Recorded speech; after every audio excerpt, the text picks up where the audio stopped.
The Marshals Service is supposed to be protecting our justices in an increased threat environment, and they're giving this special political favor, in my view, to Fauci to protect him.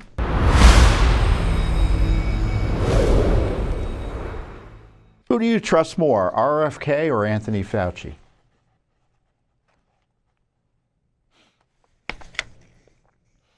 So one of the issues that have come up, and Judicial Watch really is second to none in exposing everything that Fauci was doing when it came to COVID, the cover-up of the origins, other abuses, the relationship with China, gain-of-function research, etc.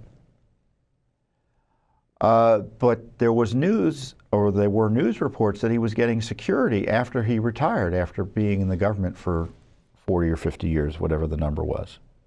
It's very unusual. He was provided U.S. taxpayer-funded protective detail of U.S. Marshals, and we just confirmed that through a FOIA. He retired on January 20th, 2023. Then, of course, he got a pardon just the other day from Biden, a preemptive blanket pardon that I think is invalid and should be ignored by Trump. You can go online and look well, I'll tell you why, because there's no specific crime. So it's inherently void. It's the null set. It's the empty set. And any prosecutions or investigations should just proceed. That's what I'd do. So we sued because they didn't want to give us information about this unusual security for a retired government official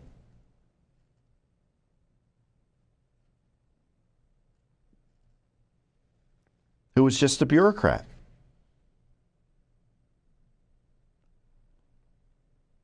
On April 17th, 2023, an email from Marshals Service, then Associate Director of Operations Mark Patella, to Director Ronald Davis states that Fauci's United States Marshals Service detail is reimbursable agreement that was agreed upon and paid for by the Department of Health and Human Resources, which is NIAID's lead agency, the National Institute of Allergy and Infectious Diseases. So when you hear them complaining about budget cuts to these agencies, which should be implemented in my view, that we need to protect the health, safety, and welfare of the American people through these grants, I guess, to places like China and who knows where.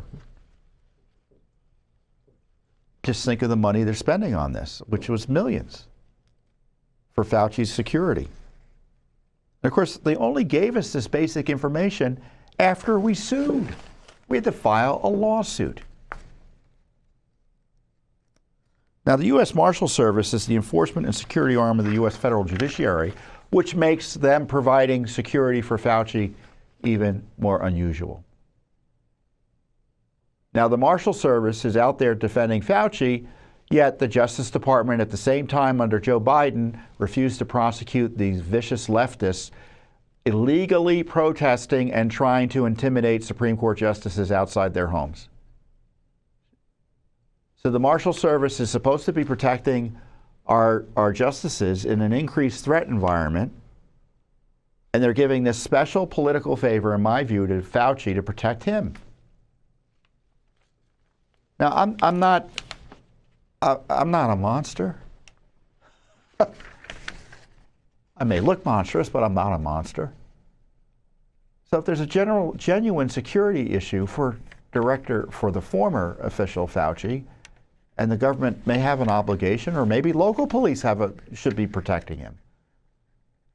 But this extensive type of security, is it warranted? I doubt it. And you know, one of the reasons I doubt it is because they're hiding the records from us, and we had to sue for the basic information.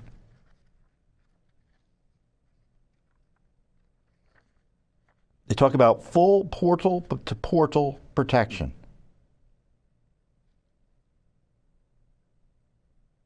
They won't even tell us the number of those people detailed, and that could be security information, so I don't necessarily blame them for that.